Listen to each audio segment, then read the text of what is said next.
Hola, soy Eric Isaí Maya Vega y este es el 10º video de nuestro seminario estudiando el libro de Apocalipsis del equipo conformado por Eliseo Soberano, Jacer Torres y Aldo Lozano en cumplimiento de la asignatura Literatura Apocalíptica del Nuevo Testamento, en el que estamos llevando un seminario en el que se estudian los libros de Apocalipsis.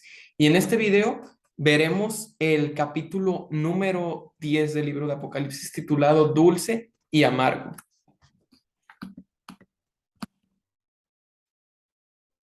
Como introducción tenemos los siguientes datos. El contenido de este capítulo interrumpe la narración de las 7 trompetas que se venían estudiando desde los dos capítulos anteriores, el 8 y el 9 que se vieron en el video anterior. Si nos damos cuenta, como vimos, hay un salto entre la sexta trompeta que se ve y la séptima. Vaya, en medio de este salto se encuentra el capítulo 10, como tenemos aquí en esta información. Se interrumpe el relato de los 7 sellos y se nos da eh, la historia, bueno, más bien, más que la historia, se nos da lo referente al ángel con el librito. El capítulo empieza con otra resplandeciente descripción del Señor, eh, diciendo lo siguiente como inicio, como introducción, dice lo siguiente. En el versículo 1 dice, vi descender del cielo a otro ángel fuerte, envuelto en una nube, con el arco iris sobre su cabeza, y su rostro era como el sol, y sus pies como columnas de fuego. Tenía en su mano un librito abierto y puso su pie derecho sobre el mar y el izquierdo sobre la tierra, dando una resplandeciente descripción sobre nuestro Señor. Continuando con esta introducción, en los capítulos 4 al 9, Juan comparte las visiones que se mostraron en el cielo. Sin embargo, en este capítulo, el número 10, Juan está de vuelta en la tierra y describe a un ángel poderoso que desciende del cielo a la tierra. Las trompetas nos llevan a través de la historia hasta el tiempo del fin, pero ahora Juan momentáneamente detiene la sucesión para atraer nuestra atención a un evento en particular de gran importancia en estos últimos días. Este evento sucedió hace no mucho tiempo. Como bosquejo tenemos los siguientes tópicos: el ángel poderoso con el librito, los 7 truenos y el juramento, el toque de la séptima trompeta y el acto de comer el librito.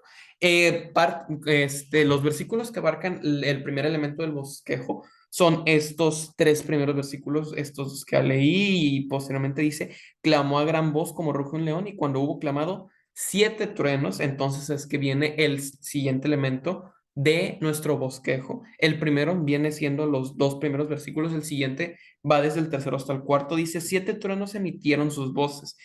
Y dice, cuando los 7 truenos hubieran emitido sus voces, yo iba a escribir, pero oí una voz del cielo que me decía, sella las cosas que los 7 truenos han dicho y no las escribas. El toque de la séptima trompeta se ve más adelante, vaya.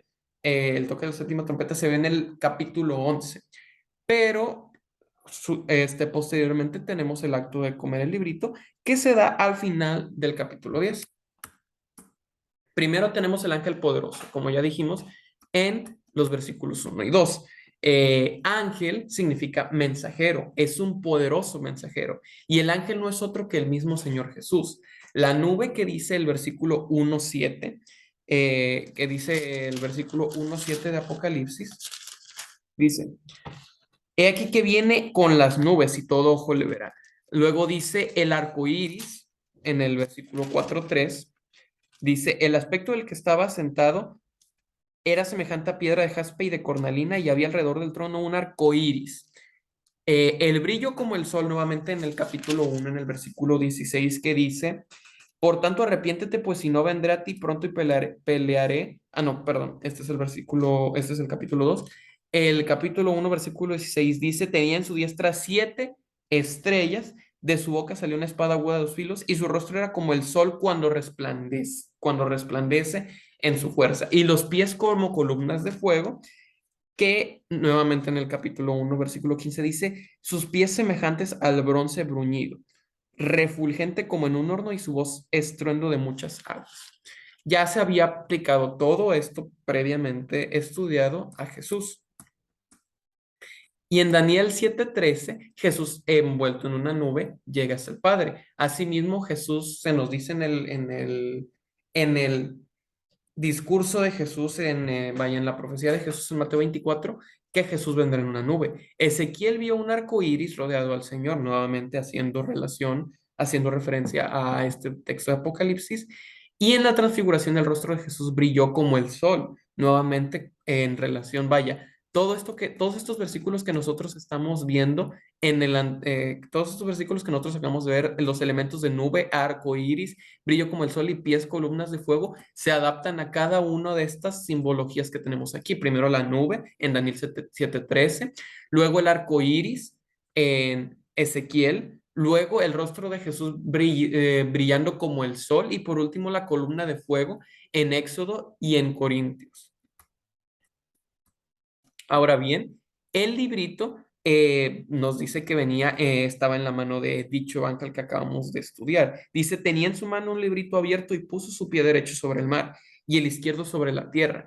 ¿Cuál es ese librito? Es importante saberlo. Hay que repasar, hay que ver cada detalle de la información que se nos da, pues es importante identificarlo. Ok. ¿Cuáles son las características de este librito? El librito, vaya, como el mismo nombre lo dice, está en diminutivo, es pequeño, no grande. Versículo 2, 8, los versículos 2 y 8 dicen, en su mano un librito abierto. Y el versículo 8 dice, toma el librito. ¿Ok? Primero, es un libro pequeño. Posteriormente dice, está abierto, no cerrado. En el versículo 2 dice, abierto. Y en el versículo 8, el libro que está abierto en la mano del ángel. Después dice, al estudiarlo primero fue dulce como la miel en el versículo 9 que dice, y fui al ángel diciéndole que me diese el librito. Y él me dijo, toma y cómetelo, y te amargará el vientre, pero en tu boca será dulce como la miel. Después la dulzura se volvió amarga en el versículo 10. Entonces tomé el librito de la mano del ángel y lo comí. Y era dulce en mi boca como la miel, pero cuando lo hube comido, amargó mi vientre. Condujo un gran movimiento misionero, que es el versículo 11. Y él me dijo, es necesario que profetices otra vez sobre muchos pueblos, naciones, lenguas y reyes. El libro identificado. En la Biblia solo hay un libro que empieza cerrado para ser abierto después. En ese libro se basa gran parte del Apocalipsis, que es el libro gemelo del Apocalipsis. Es el libro de Daniel. El libro de Daniel es pequeño porque tiene 12 capítulos. El tiempo en que el ángel le dijo a Daniel que su libro sería abierto es el mismo tiempo del cual trata el Apocalipsis, el tiempo del fin, predicho en Daniel 12, 4 y 9. Y en Apocalipsis 10 este libro se escribe abierto, se describe abierto porque antes había estado cerrado. ¿Ok? Luego tenemos 7 truenos y un juramento en los versículos 3 al 7. ¿Qué dice? Y clamó a gran voz como ruge un león, y cuando hubo clamado, 7 truenos emitieron sus voces. Cuando los 7 truenos hubieron emitido sus voces, yo iba a escribir, pero oí una voz del cielo que me decía, sella las cosas que los 7 truenos han dicho, y no las escribas. Y el ángel que vi en pie sobre el mar y sobre la tierra levantó su mano al cielo y juró por el que vive por los siglos de los siglos, que creó el cielo y las cosas que están en él, y la tierra y las cosas que están en ella, y el mar y las cosas que están en él, que el tiempo no sería más, sino que en los días de la voz del séptimo ángel, cuando él comience a tocar la trompeta, el misterio de Dios se consumará, como él lo anunció a sus siervos los profetas. Jesús habla en voz alta como el rugido de un león, versículo 3. En el momento que él habla, 7 truenos responden. El sonido impresionó tanto a Juan que se apresuró a escribirlo para no olvidar ninguna palabra, pero recibió la instrucción de no registrar nada. Referente al juramento dice, después de los truenos, Jesús levantó su mano y expresó su solemne declaración. El tiempo no sería más. Ya no habrían más profecías acerca del tiempo. Ya no habrá más tiempo simbólico o profético. Las profecías acerca del tiempo de Daniel 8 y 9 llegan hasta 1844 después de Cristo. Y después de este año histórico, el mundo se apresura hacia sus días finales. Hagamos un repaso de donde sale el año 1844 después de Cristo en Daniel 8:14 y 9:22 al 27.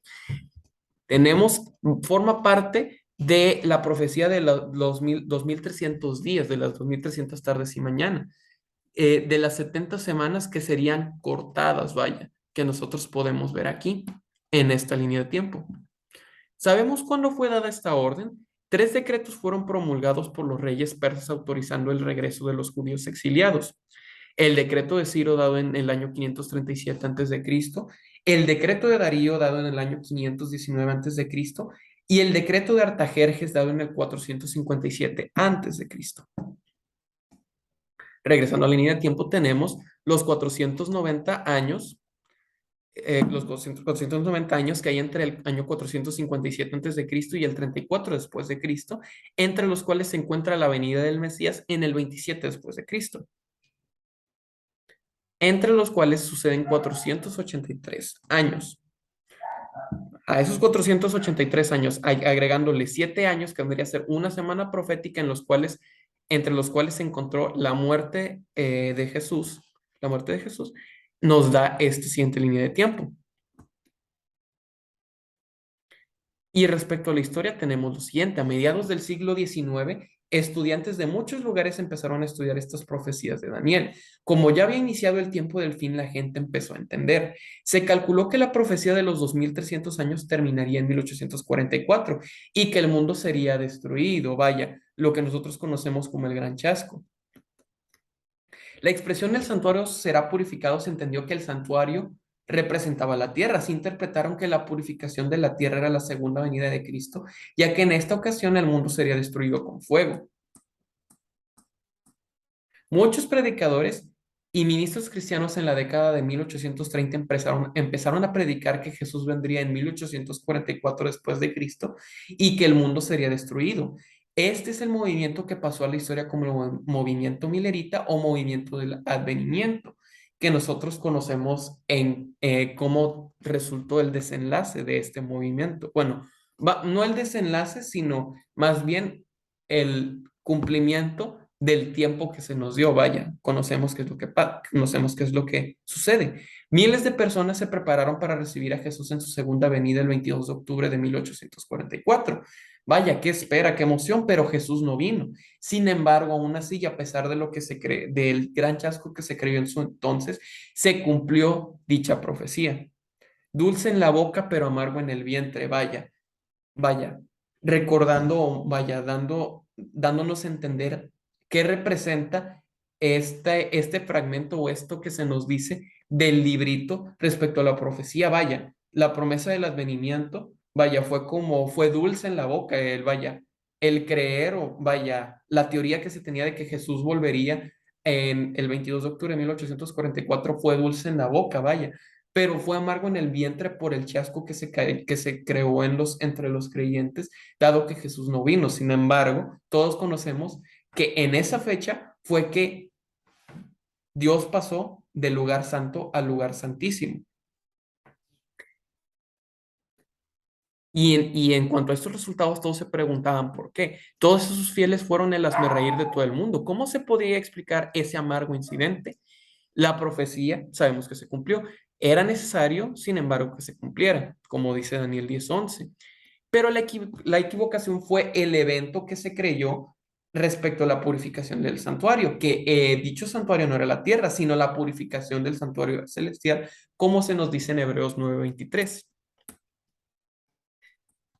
La fecha era correcta. Lo que fue incorrecto, en lo que se equivocaron, fue en el evento, pues Jesús iniciaría su ministerio en el lugar santísimo del santuario celestial. De esa forma sería purificado.